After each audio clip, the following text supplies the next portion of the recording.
Saturday morning, Marcus woke up and expected to feel relief, and the dance was over, and his obligation was complete, and he could return to his normal life.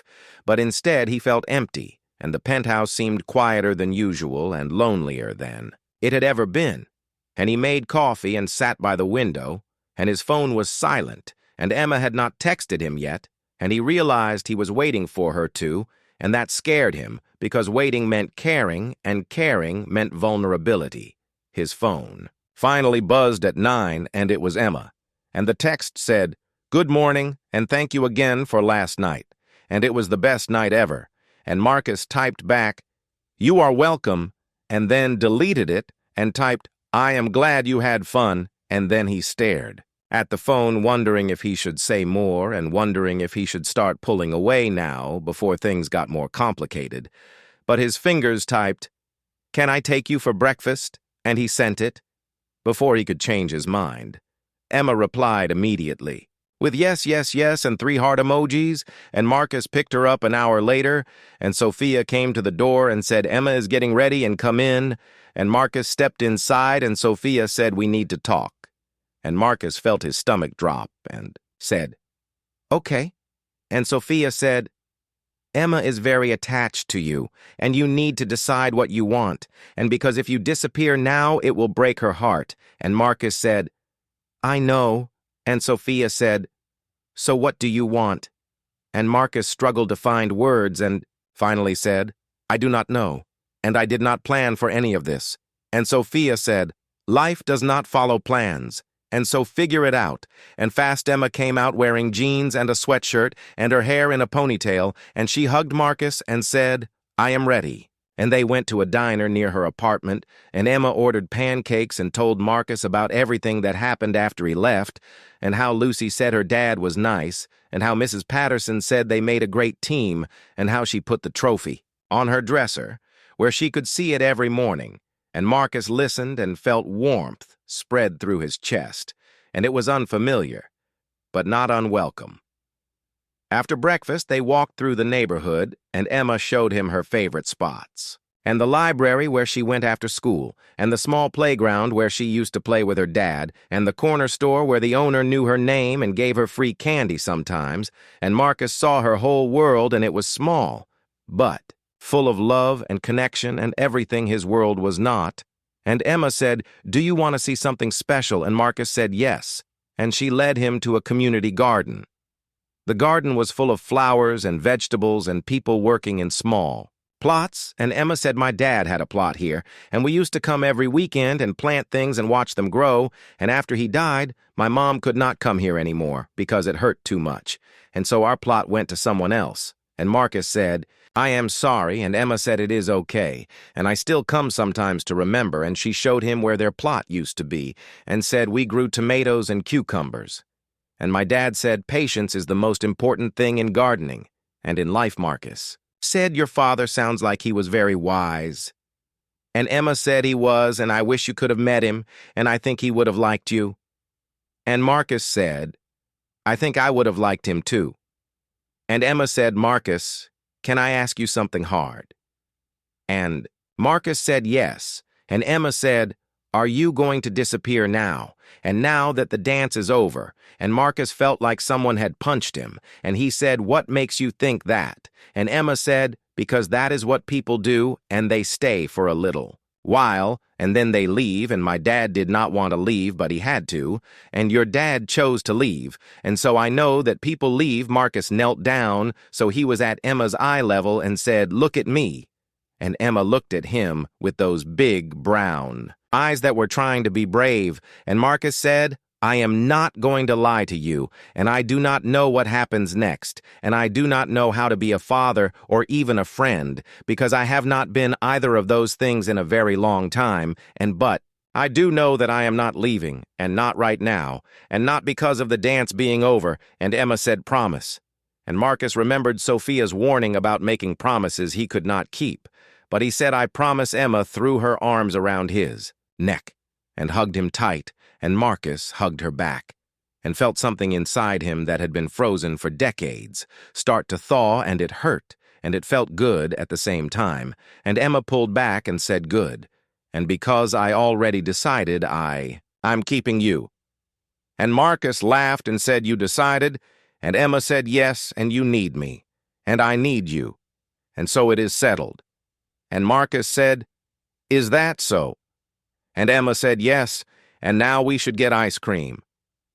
The weeks that followed were strange, for Marcus and he found his carefully structured life becoming messy and unpredictable, and Emma texted him constantly and called him with random thoughts, and he found himself leaving work to attend her school events, and he went to her science fair and watched her present her solar system project, and she won second place, and Marcus clapped louder than anyone, and Emma's face when she saw him, there was worth every uncomfortable moment of being surrounded by families. Sophia started inviting him to dinner regularly, and at first Marcus thought she was just being polite, but then he realized she enjoyed his company, and they talked for hours after Emma went to bed and about everything, and politics and books and their childhoods and their dreams. And Sophia told him she had always wanted to start her own business and something helping other single parents, and Marcus said, "Why don't you and Sophia said money and time and fear?" And Marcus said, "Those are just obstacles and not reasons." One evening after Emma was asleep, Marcus said to Sophia, "I want to offer you a job." And Sophia stiffened and said, "I do not want charity." And Marcus said, "It is not charity, and it is business, and I need someone smart to run a new division, and someone who understands what real people need and not just what makes money, and you have those skills." And Sophia said, "What kind of division?" And Marcus said, "I have been thinking about software that helps single parents and helps them manage schedules and find resources and connect with others, and I need someone who has lived it to build it." Sophia was quiet and then said, "Why are you really doing this?" And Marcus said, "Because you are capable, and because you deserve a chance, and because I can help, and because maybe helping you. And Emma is helping me too." And Sophia said, "I need to think about it." And Marcus said, "Take all the time you need." And Sophia looked at him and said, "You have changed." And Marcus said, "I know." And Emma changed me. And Sophia said, "It is not just Emma, and you let yourself change. And that was your choice." Marcus started spending more time with Emma, and he helped with homework and took her to museums and taught her about technology and business, and Emma taught him about joy and spontaneity and how to laugh at himself. And one day Emma said, "You should meet my friends properly," and Marcus said, "I met them at the dance," and Emma said, "No, and like really meet them and come to my birthday party," and Marcus said, "When is your birthday?" And Emma said, "Next month, and I am turning 9, and will you come?" Emma's birthday party was at the apartment, and it was small, and there were 5 girls from school, and they played games and ate cake, and Marcus felt completely out of place. But Emma kept pulling him into activities and made him play musical chairs and pin the tail on the donkey, and at one point he was wearing a party hat and helping 9-year-old girls make friendship bracelets, and his assistant would not have believed it if she saw it, and Marcus found he did not care. After the party, Sophia said, "You were a good sport," and Marcus said it was actually fun. And Sophia laughed and said, "Look at you, and having fun, and what is next?" And Marcus said, "I have been thinking about something." And Sophia said, "What?" And Marcus said, "I want to start a foundation, and in memory of Emma's father, and to help other kids who lost parents and help them with education and activities and things they might miss out on." And Sophia's eyes filled with tears and said, "You would do that." And Marcus said, "I want to, and if you approve." Sophia said his name was Daniel, and Daniel Rodriguez, and he would have loved this. And Marcus said, "Then we will call it the Daniel Rodriguez Foundation, and Emma can help run it when she is older." And Sophia said she would love that and thank you. And Marcus said, "You keep thanking me, but I should thank you and both of you, and for letting me in." And Sophia said, "You earned your way in, and that is different." Marcus hired Sophia for his company, and she started the next month, and she was brilliant at it, and she understood how to make technology human and how to solve real problems and not just create fancy solutions, and Marcus's employees loved her, and within 3 months, she had a full team and a product in development, and Marcus watched her confidence grow and her skills flourish, and he realized he had been right, and she was extraordinary. Marcus drove Emma home in his expensive black car, and the leather seats were so soft that Emma kept running her hands over them, and she gave him directions in her small, clear voice, and turned left here and then right at the next light, and they lived only 20 minutes from his office tower, but it felt like a different world. And the buildings got shorter and older, and the streets got narrower, and Emma pointed to a small apartment building and said, "That is my home, and the 3rd floor." And Marcus pulled over and looked at the building, and it needed paint, and the steps were cracked. But Emma smiled like it was a palace. She unbuckled her seatbelt and said, "Thank you for the ride, and I will see you on Friday." And Marcus said, "Wait, and we need to exchange phone numbers." And Emma looked surprised and said, "Oh, right." And she pulled out a small flip phone from her pocket, and it was old and scratched, and Marcus gave her his number, and she gave him hers, and she said, "My mom got me this phone for emergencies." And Marcus nodded, and Emma opened the door, and then turned back and said, "You are nicer than you look." And then she ran toward her building before Marcus could respond. Marcus sat in his car for a moment and watched Emma disappear inside, and he felt strange and unsettled. And he told himself again that it was just one evening and just business and nothing more, and then he drove back to his empty penthouse and spent the rest of Saturday trying to work. But, finding himself distracted by thoughts of a small girl with brave eyes and a crumpled $50 bill. Sunday morning, Marcus woke up and made coffee and opened his laptop to work, and his phone rang, and it was an unknown number, and he almost did not answer. But something made him pick up, and Emma's voice came through cheerful and loud, and she said, "Good morning, Mr. Chen," and Marcus said, "Just Marcus." And Emma said, "Okay. Marcus and I was thinking that we should practice." And Marcus said, "Practice? What?" And Emma said, "Being father and daughter, and so it looks real at the dance." Marcus felt panic rise in his chest, and he said, "That is not necessary, and we just need to show up and dance. And that is it." And Emma was quiet for a moment, and then she said, "But what if people ask questions, and what if they want to know about you? And I do not know anything about you." And Marcus realized she had a point, and he sighed and said, "Fine. And what do you suggest?" And Emma said, "Maybe we could meet this week and just talk and get to know each other." And Marcus looked at his calendar, which was full of meetings and conference calls, and said, "I am very busy." And Emma said, "Please, and it is important." And Marcus found himself saying, "Okay." And Tuesday, after school Tuesday afternoon, Marcus left his office early for the first time in years, and his assistant looked at him like he had grown a second head, and he drove to Lincoln Elementary and parked outside and watched parents picking up their children, and he saw hugs and smiles and easy affection, and it made him uncomfortable because it was so foreign to him. And then he saw Emma burst through the doors, and she was laughing with another girl, and when she saw his car, her face lit up, and she ran over. Emma climbed into the passenger seat and said, "Hi, and this is exciting." And Marcus said, "Where do you want to go?" And Emma said, "Maybe the park. And there is one near here with swings."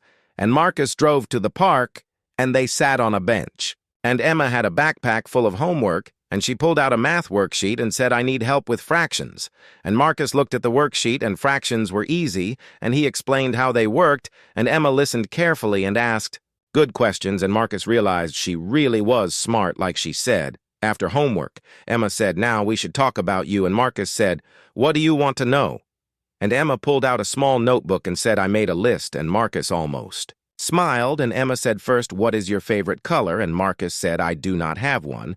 And Emma frowned and said, "Everyone has a favorite color, and you have to pick one." And Marcus said, "Fine," and blue, and Emma wrote it down and said, "What is your favorite food?" And Marcus said, "I do not know," and Emma said, "Come on, and you have to eat, and what do you like?" And Marcus thought about it and said, "Steak, I guess." And Emma wrinkled her nose and said, "I do not like steak, but okay." Emma asked more questions. "And do you have any pets?" And Marcus said, "No." "And do you have any hobbies?" And Marcus said, "Work." And Emma said, "That is not a hobby." And Marcus said, "It is for me." And do you have any friends? And Marcus hesitated and said, not really. And Emma looked up from her notebook and said, that is sad. And Marcus felt defensive and said, I am fine, and I do not need friends. And Emma said, everyone needs friends. And my teacher says, humans are social creatures. And Marcus said, your teacher talks too much. Emma laughed and said, you are grumpy. And Marcus said, I am not grumpy, and I am realistic. And Emma said, that is what grumpy people say. And Marcus found himself smiling despite everything, and Emma saw the smile and said, see, and you can smile. And I was worried you did not know how, and Marcus said, I know how, and I just do not do it often. And Emma said, you should, and it makes you look less scary. They sat on the bench and watched other kids play on the swings, and Emma told Marcus about her school, and her best friend Lucy, and her teacher Mrs. Patterson, who was strict but fair, and her favorite subject, which was science, and she wanted to be a doctor, like the ones who tried to save her dad, and Marcus listened, and he could not remember the last time someone talked to him like this and just easy and open and trusting, and it made him nervous because he knew it could not. Last Emma said, tell me about your dad, and Marcus stiffened and said, why? And Emma said, because if people ask, I should know, and also I want to know, and Marcus was quiet for a long time, and then he said, my father left when I was 7, and I have not seen him since, and Emma said, I am sorry, and did it hurt, and Marcus wanted to lie, but something about Emma made him tell the truth. And he said yes, and it hurt very much, and Emma nodded and said, I understand, and losing someone hurts, and whether they leave or die, it still hurts. Marcus looked at this small 8-year-old girl who somehow understood things that most adults did not, and he said, you are wise for your age, and Emma said, I have to be, and my mom needs me to be strong. And Marcus said, that is a lot of pressure. And Emma shrugged and said, it is okay, and I do not mind.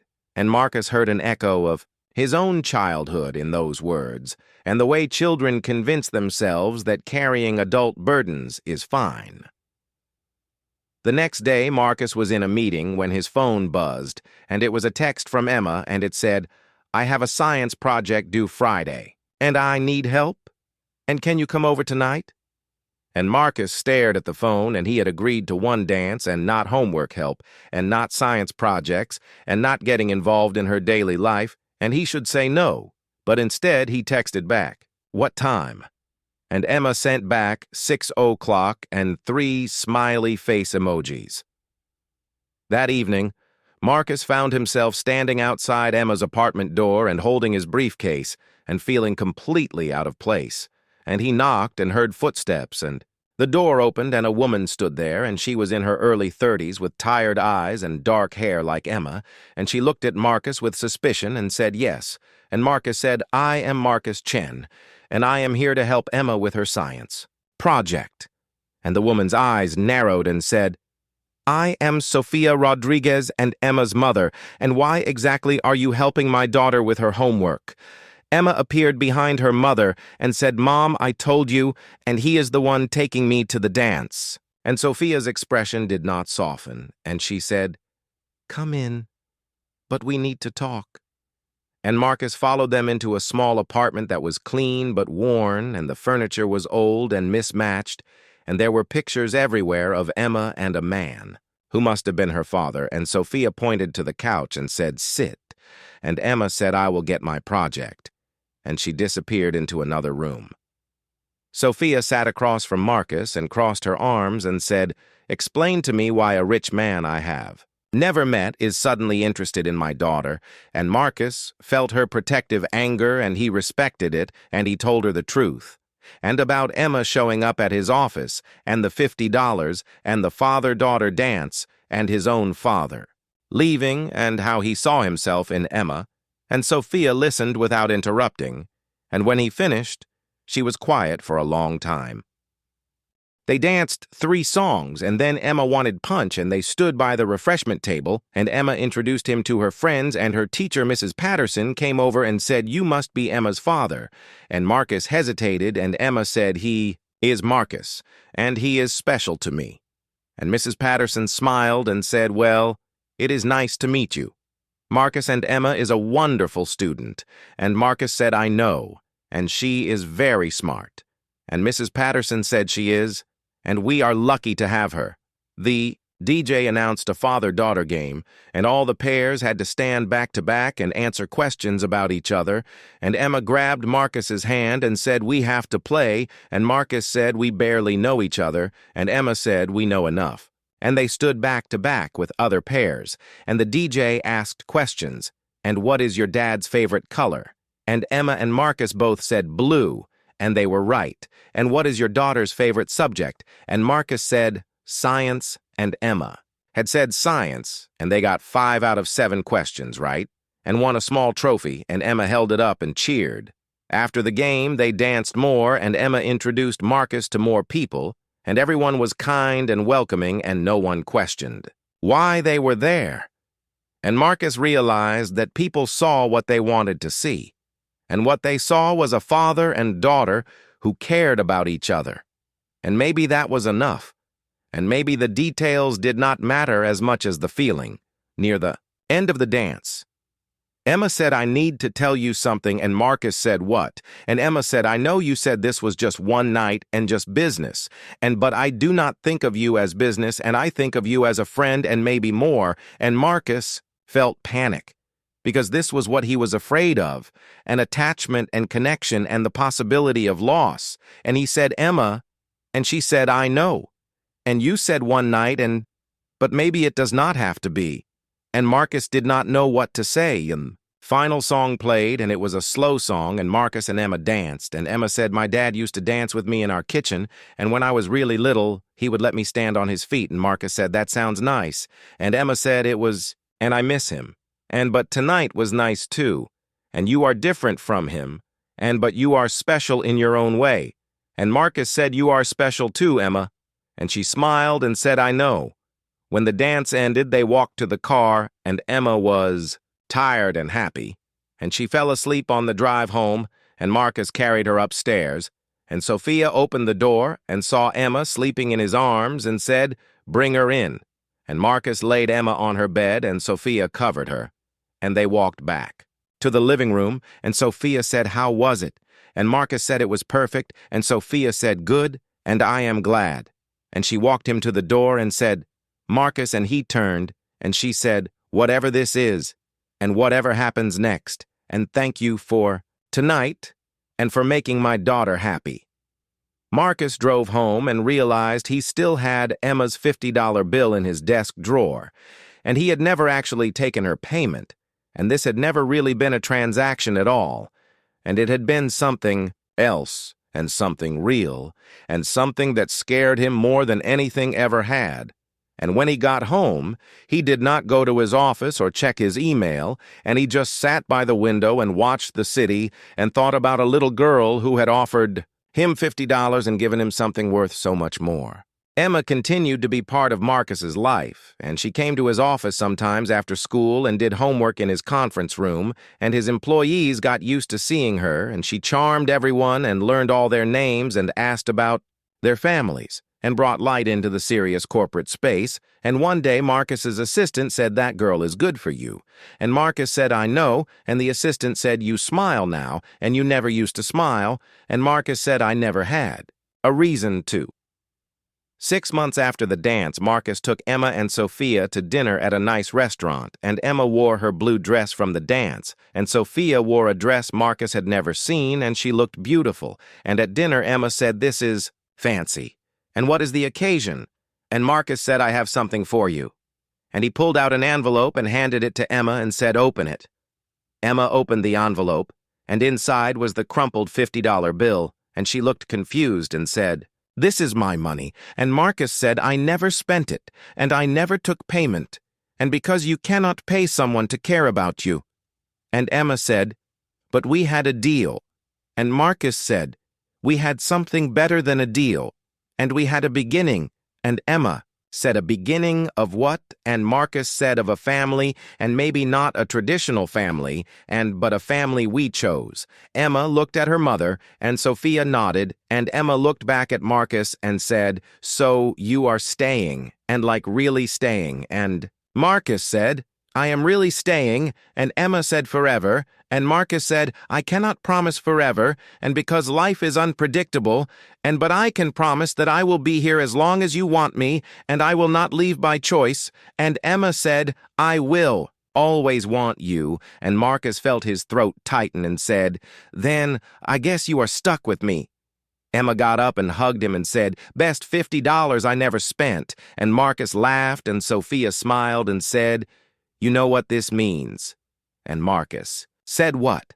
And Sophia said, You have to come to all the school events now and all the plays and all the concerts and all the boring parent stuff. And Marcus said, I can do that. And Sophia said, and Sunday dinners and holidays and Emma's graduation eventually. And Marcus said, all of it. And I want all of it. They finished dinner and drove home, and Emma fell asleep in the back seat like she always did, and Marcus carried her upstairs, and this time Sophia invited him to stay for coffee, and they sat on the couch, and Sophia said, I have not seen Emma this happy since before Daniel got sick, and thank you for that. And Marcus said, She saved me, and you both did, and I did not know how lost I was until I found you. And Sophia said, Sometimes we find each other. Exactly when we need to, Marcus left late that night and drove home, and his penthouse did not feel empty anymore because he knew he would see Emma and Sophia tomorrow and the next day and the next. And for the first time in his adult life, Marcus had people who cared about him and people he cared about, and it was terrifying and wonderful and worth every bit of vulnerability, and he looked at the city lights and thought about a little girl who walked into his office with $50 and changed everything. The next morning, Marcus woke up and checked his phone, and there was a text from Emma, and it said, Good morning, Dad. And Marcus stared at the word Dad, and his heart felt too big for his chest, and he texted back, Good morning, Emma. And she sent back a heart emoji, and Marcus smiled and got ready for work, and he had meetings and calls and reports to review, but none of it felt empty anymore, because now he had a reason beyond success and beyond money, and he had people waiting for him. And that made all the difference. Marcus thought about his own father sometimes, and wondered if he ever regretted leaving, and if he ever thought about the 7-year-old boy waiting on the steps, and Marcus realized he had stopped being angry, and the anger had been replaced by something else, and it was gratitude, and because if his father had not left, Marcus might never have understood what Emma needed, and might never have been able to be there for her, and sometimes the worst. Pain creates the deepest empathy. Emma graduated from 3rd grade, and Marcus was there cheering, and she graduated from 4th grade, and he was there, and the years passed, and Emma grew, and Marcus was there for all of it, and the small moments, and the big ones, and somewhere along the way, he stopped being Marcus, the isolated CEO, and became Marcus, who had a family and friends and a life that mattered beyond boardrooms and profit margins. And it all started with a rainy Saturday and a brave little girl and 50 crumpled dollars and a simple request for one dance, and Marcus gave her that dance, and in return she gave him everything. Finally, Sophia said, I do not like this, and I do not know you, and you could be anyone. And Marcus said, I understand. And if I were you, I would not trust me either, but I am not trying to hurt her, and I just want to help. And for one evening, and Sophia said, Why, and what do you get out of this? And Marcus struggled to explain, and he said, I do not know, and maybe nothing, and maybe a chance to fix something that was broken in me. And Sophia said, That is not fair to Emma, and you cannot use her to heal yourself. And Marcus said, You are right, and I am sorry, and I will leave. Emma came back into the room holding a poster board and saw their serious faces and said, What is wrong? And Sophia looked at her daughter, and then at Marcus, and sighed, and said, Nothing is wrong, and show Mr. Chen your project. And Emma brightened and spread the poster on the coffee table, and it was about the solar system. And Marcus and Emma worked on it together while Sophia watched from the kitchen and made dinner. And Marcus could feel her eyes on him and assessing and judging and protecting. When the project was done, Emma said, You should stay for dinner. And Sophia said, Emma, we did not invite him, and Emma said, But Mom, we have enough, and please. And Sophia looked at Marcus and said, "Do you want to stay?" And Marcus knew he should say no and should leave and should keep his distance, but he said if it is not too much trouble.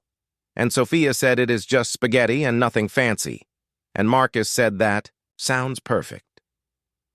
They sat around a small table and ate spaghetti that was better than anything Marcus had eaten in months, and Emma talked non-stop about school and her friends and her projects, and Sophia occasionally told her to slow down and chew.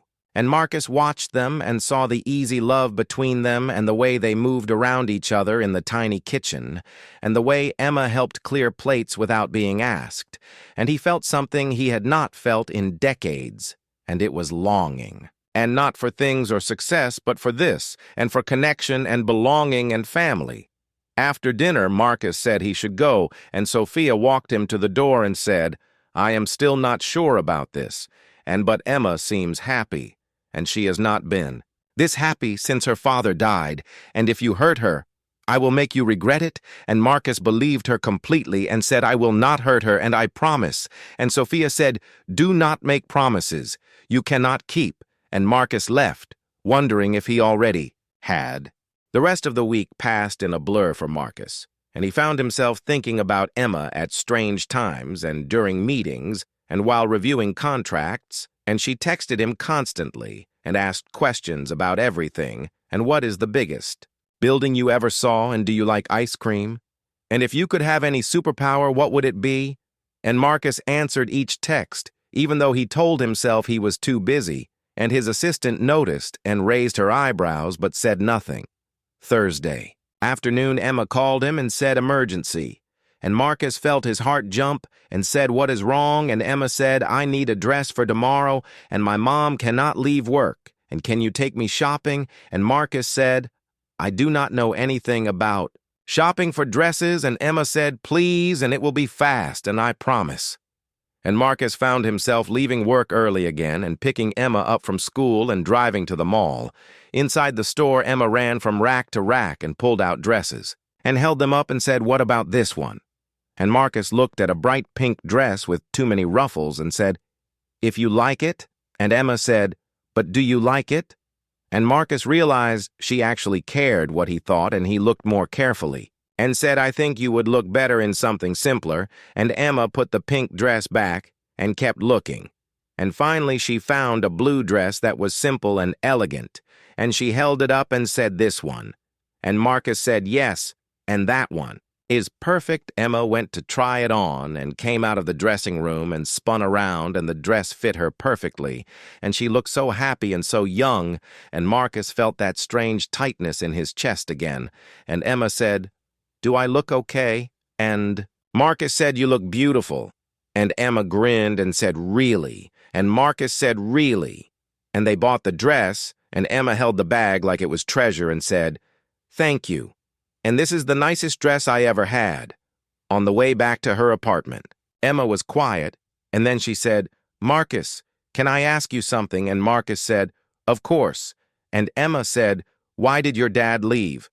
And Marcus gripped the steering wheel tighter and said, "I do not know, and I was too young to understand." And Emma said, "Did you do something wrong?" And Marcus said, "No. And it was not my fault. And sometimes people leave because of their own problems and not because of anything you did." And Emma nodded and said, "My dad did not leave, and he got sick, and he tried so hard to stay, but he could not." And Marcus said, "I know, and that is different." And Emma said, "But you both were not there, and so in a way it is the same."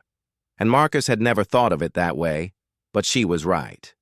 Emma said, "Do you ever think about finding your dad?" And Marcus said, "No, and there is no point." And Emma said, "But maybe he is sorry, and maybe he wants to see you." And Marcus said, "If he wanted to see me, he could have found me, and I am not hard to find." And Emma said, "That is sad."